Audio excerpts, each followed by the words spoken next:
আসসালামু আলাইকুম প্রিয় দর্শক, আমার ধারণা আমার মতো আপনাদেরও আজকে দুপুর থেকে মনটা বেশ খারাপের কারণে আজকে আপনারা জানেন দুপুরে 2টোর দিকে বিমানবন্দরের কার্গো ভিলেজে আগুন লেগেছে। মানে কার্গো ভিলেজ মানে যেখানে আমদানি করা পণ্যগুলি আমদানি যে বিভিন্ন দেশ থেকে যারা পণ্য আমদানি করেন সেই আমদানিগুলো শুল্ক ছাড় করার আগে যেখানে রাখা হয় সেখানে অনেক মূল্যবান পণ্য সেখানে রাখা হয়। এটা তো আপনি বুঝতেই পারেন যে বিমানে বিদেশ থেকে পণ্য কে আনে। সাধারণত পণ্য সামগ্রী আনা হয় জাহাজে করে। বিমানে তখনই আনা হয় যখন সেটা মূল্যবান, অতি মূল্যবান হয়, সেন্সিটিভ হয় এবং খুব জরুরি প্রয়োজনে আনা হয়, যে তাড়াতাড়ি রপ্তানি করতে হবে, কিছু একটা পণ্য আনা দরকার। মানে খুবই গুরুত্বপূর্ণ এবং মূল্যবান পণ্য সামগ্রী সেখানে থাকে। সেখানে আগুন ধরে গেছে এবং আগুন ধরে প্রায় সব কিছুই পুড়ে গেছে। আমি যখন এই কন্টেন্ট করছি, যখন এই ভিডিও করছি, তখনও আগুন সম্পূর্ণ নেভেনি। আমি এই জন্য একটু দেরিও করলাম, কিন্তু আগুন তখনও সম্পূর্ণ নেভেনি। তার মানে এটা শেষ। এবং এই আগুনটা এতই তীব্র ছিল, প্রায় কয়েক ঘন্টা, প্রায় 7-8 ঘন্টা আগুনটা জ্বলেছে, কিন্তু এখনও কখন নিভবে জানি না। যখন আগুনটা জ্বলছিল তীব্রভাবে, আমরা তো টেলিভিশনের ছবি দেখেছি, ভীতিকর একটা পরিবেশ। এটা করতে গিয়ে প্রায় 17-18 জন আগুন নিভাতে গিয়ে আনসারের সদস্যরা আহত পর্যন্ত হয়েছেন। আন্তর্জাতিক বিমান টিমান যেগুলো এসেছিল তারা কেউ এখানে ল্যান্ড করতে পারেনি। সবাই কেউ সিলেটে চলে গেছে, কোথাও কোনো বিমান চট্টগ্রামে ল্যান্ড করেছে, আবার কোনো বিমান কলকাতা চলে গিয়েছে। মানে এরকম একটা ভয়ঙ্কর অবস্থা। এর আগে কখনো এরকম হয়েছে কিনা আমার জানা নাই, আমি শুনি নাই আর কি, আমার মনে পড়ে না যে এইভাবে এত জিনিসপত্র ক্ষতি হয়েছে। কেন এই আগুনটা ধরলো? এটা হয়তো 2 দিন পরে একটা তদন্ত কমিটি হবে। সেই তদন্ত কমিটিতে আপনি একটা ফল জানতে পারবেন, বলা হবে শর্ট সার্কিটে, কি বলা হবে আমি জানি না, কিছু একটা বলা হয়তো হবে, হয়ে একটা ঠিকঠাক হয়ে গেল। কিন্তু আপনারা কি খেয়াল করেছেন যে আগুন কেন ধরছে? এই কথাটা বললাম যে আগুন, বলবেন হ্যাঁ আগুন তো ভাই ধরতেই পারে। হ্যাঁ ধরতে পারে। তো 5 দিনের মধ্যে 3টা আগুন ধরলো, কিন্তু এটা খেয়াল করেছেন? 14 তারিখে আপনাদের মনে আসছে নিশ্চয়ই, প্রথম মিরপুরের শিববাড়ি এলাকায় একটা পোশাক কারখানায় আগুন ধরলো এবং তার পাশে একটা রাসায়নিক গুদাম ছিল, সেখানে আগুন ধরলো। 16 জন মারা গিয়েছে। খুব বেশি দিন আগে নয়, কিন্তু জাস্ট 14 অক্টোবর, আজকে থেকে 4 দিন আগে ঘটনা। আমরা সবাই ভুলে গেছি। আমাদের না চিন্তা চেতনা, আমাদের অনুভূতি সব বোধ ভোতা হয়ে গেছে। আমরা কি নিয়ে যেন ব্যস্ত আছি, খুব ব্যস্ত। আমরা চায়ের টেবিলে রাজনীতি নিয়ে আলোচনা করি। 14টা প্রাণ, তরতাজা প্রাণ। এদের 14টা মানুষের জন্য কিন্তু 14টা ইতিহাস আছে, 14টা স্টোরি আছে। এর মধ্যে আমি দেখলাম যে একটা দম্পতি, নবদম্পতি 1 মাস আর 2 মাস আগে বিয়ে হয়েছিল, দুজনেই মারা গেছে। তো এই যে মৃত্যু, দায় কার? আপনি বলবেন যে হ্যাঁ আগুন তো ধরতে পারে ভাই, আগুন তো অ্যাক্সিডেন্ট। না, ধরতে পারে না, ধরে। পত্রপত্রিকায় ঘাটেন তো, ঘাটেন কোন দেশে এই ধরনের কারখানায় কয়টা আগুন ধরে, কোন দেশে কার্গো ভিলেজে আগুন ধরে, দেখান, খুঁজেন, বের করেন। 5 দিনের মাথায় 3টা আগুন, 14, ঠিক একদিন গ্যাপ দিয়ে 16, তারপরে একদিন গ্যাপ দিয়ে 18। 14 তারিখে আগুন ধরলো শিববাড়িতে, মিরপুরে পোশাক কারখানায়। 27 ঘন্টা লেগেছে সে আগুন নিভাতে, 27 ঘন্টা। কেমন আগুন ভাবুন আপনার। তার ঠিক একদিন পরে, মানে 14 পরে 15 তারিখে বাদ দিয়ে 16 তারিখে চট্টগ্রাম ইপিজেটে আরেকটা আগুন ধরলো।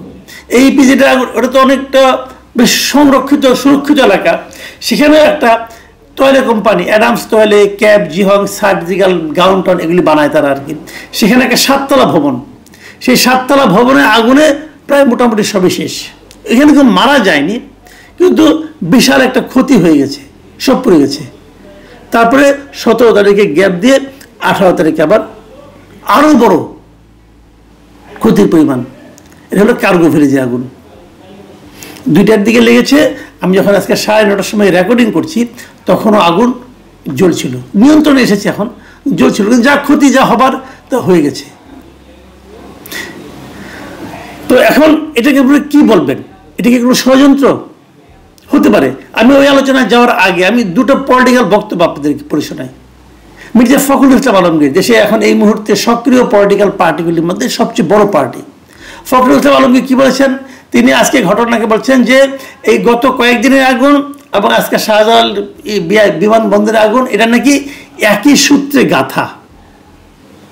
বুঝলেন, উনি বলছেন একই সূত্রে গাথা। মানে তাহলে মিরপুরের পোশাক কারখানা, চট্টগ্রাম ইপিজেডের পোশাক কারখানা এবং কার্গো ভিলেজ একই সূত্রে গাথা। সূত্রটা কোথায় উনি ক্লিয়ার করেন নাই, বাট সূত্রটা আমাদের জানতে হবে। উনি বলেছেন এসব ঘটনা পূর্ব পরিকল্পিত, তার মানে খুব প্ল্যান করে একই সূত্রের মাধ্যমে এই আগুনগুলি জ্বালানো হয়েছে। শুরু হলো ব্লেম গেম। আমি এটাকে ব্লেম গেম বলবো। আপনি কিভাবে জানলেন একই সূত্রে গাথা? আপনি কিভাবে জানলেন ওই 3টা আগুন একই লোকে লাগিয়েছে? যদি লাগায় তাহলে আপনার আপনার যে জানার যে সূত্রটা সেটা দিয়ে আপনি সরকারকে হেল্প করুন। আমার কথা পরিষ্কার, হেল্প করুন, সরকার বের করুক এই সূত্রটা কে, কারা এটা এই আগুনগুলি জ্বালাচ্ছে। যেহেতু আপনি অভিযোগ করেছেন যে একই সূত্রে গাথা, অতএব আপনার কাছ থেকে আমি প্রাথমিক ইনফরমেশনটা চাই যে কি দেখে কোন কারণে আপনার কাছে মনে হলো 3টা আগুন একই সূত্রে গাথা। হতে পারে কিন্তু আমি ওনার কথা উড়িয়ে দিচ্ছি না, কিন্তু উনি সেটা গভর্নমেন্টকে হেল্প করুক, আমরা জানতে চাই সূত্রটা কি। আবার আরেকজন লোক মিস্টার সার্জিস আলম, উনি উল্টাপাল্টা কথা বলার জন্য এরই মধ্যে বেশ খ্যাতি অর্জন করেছেন, নাগরিক পার্টির উত্তরাঞ্চলের উনি মুখ্য সংগঠক। তিনি বলেছেন যে এগুলো স্বৈরাচারের দোসরদের কাজ, তারা দেশকে অস্থিতিশীল করার জন্য এই কাজগুলি করতেছে। আচ্ছা, আমরা এটা পড়ি। উনি কি লিখেছেন, উনি একটা ফেসবুকে পোস্ট দিয়েছেন আর কি। সেই পোস্টে উনি লিখেছেন যে স্বৈরাচারের দোসরদের খুঁজে বের করে উপযুক্ত শাস্তির আওতায় আনতে না পারা অন্তর্বর্তী সরকারের অন্যতম ব্যর্থতা, বড় ব্যর্থতা, যার ফল বাংলাদেশকে দীর্ঘমেয়াদে ভোগ করতে হবে। বিভিন্ন জায়গায় আগুন লাগাকে বিচ্ছিন্ন ঘটনা হিসেবে দেখি না, এগুলো স্বৈরাচারের দোসরদের দেশকে অস্থিতিশীল করার চক্রান্তের অংশ। তথাকথিত তদন্ত কমিটির নাটক বাদ দিয়ে এর পেছনের প্রকৃত কারণ খুঁজে বের করা হোক। প্রকৃত কারণ তো আপনি খুঁজেই বের করছেন রে ভাই, আপনি তো বলেই দিচ্ছেন এটা স্বৈরাচারের দোসরদের দেশকে অস্থিতিশীল করার চক্রান্তের অংশ। আর খোঁজাখুঁজির কি আছে? আপনি তো সবচেয়ে বড় সোর্স এখানে। দেখুন, এই ধরনের ঘটনা আমরা আগে দেখতাম আওয়ামী লীগ আমলে, পুরো আওয়ামী লীগ আমলে এগুলি দেখে এসেছি। কোথাও একটা আগুন লাগতো, তারা একটা শব্দই বের করেছিল, আগুন সন্ত্রাস, এবং সেগুলি কে করতো? সব করতে হলো বিএনপির লোক আর জামাতের লোক। দেখতে দেখতে শুনতে শুনতে ভাই কান চোখ পচে গেছে আমাদের।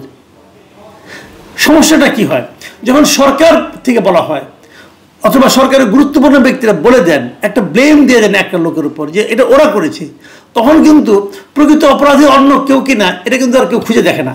তখন পুলিশেরও দায়িত্ব হয় ওই যে স্টেটমেন্টটা যে ওরা করেছে, তাদেরকে ওই কথা অনুযায়ী তাদেরকে এই ষড়যন্ত্রের মধ্যে ঢোকানোটা একমাত্র তাদের লক্ষ্য হয়ে দাঁড়ায়। এখন কি হবে? তাই হবে যে ওরা করেছে। আমি একবার বলেছিলাম, আপনাদের মনে আছে যে ওই সেই যে অক্টোবরের ঘটনা, পুলিশকে মাথা দিয়ে ইট দিয়ে মারা হয়েছিল, স্বরাষ্ট্রমন্ত্রীরা দেখে সঙ্গে সঙ্গে বললো এটা ছাত্রদলের লোক করেছিল। আমি তখনই প্রশ্ন করেছিলাম যে আপনি যে বললেন ছাত্রদলের লোক, আপনি কি করে জানলেন এটা ছাত্রদলের লোক করছে? তার গায়ে গিয়ে ছাত্রদল লেখা ছিল, তার চেহারা আপনি দেখেছেন, আপনি কি করে বললেন? আর আপনি যখন ছাত্রদল বলে দিলেন, তো পুলিশের দায়িত্ব কি হলো? যে ছাত্রদলের কোনো একজনকে ধরে আনা। তো এটা আপনি বলতে পারেন না, আপনি খুঁজেন। এটা বলার মাধ্যমে কি হয় জানেন? প্রকৃত অপরাধীকে আড়াল করার চেষ্টা করা হয়। ঠিক একই কাজ এখন হচ্ছে। এগুলোর মধ্যে অপরাধী আছে আমি মনে করি, থাকতে পারে অপরাধী, কেউ লাগাতে পারে, আবার অ্যাক্সিডেন্টও হতে পারে। তো আমার মনে হয় যে একই সময় পরপর 3টা হওয়া মানে এটা এমনও হতে পারে হয়তো কেউ আগুন দিয়ে লাগায়নি, কিন্তু ওখানে এমন একটা সিস্টেম করে তোলা হয়েছে, এমন একটা আপনার মানে নজর দায়িত্বের অভাব ছিল যে সহজে আগুন ধরতে পারতো। হয়তো সেখানে প্রকৃতপক্ষে রক্ষণাবেক্ষণের কোনো ঘাটতি ছিল, যারা ঘাটতি যাদের কারণে তৈরি হয়েছে তাদেরকেও আসামি করতে পারেন। তারা কেন এত সেন্সিটিভ জায়গা তারা কেন গুরুত্ব দিয়ে দেখলো না? দেখুন, আবার এমনও তো হতে পারে দেশের মানে আপনার শিল্পাঞ্চলে এক ধরনের অস্থিরতা কায়েম করে, এক ধরনের আপনার এরকম তাণ্ডব তৈরি করার মাধ্যমে এই দেশের ব্যবসা বাণিজ্যকে ক্ষতিগ্রস্ত করা, সেটাও তো হতে পারে।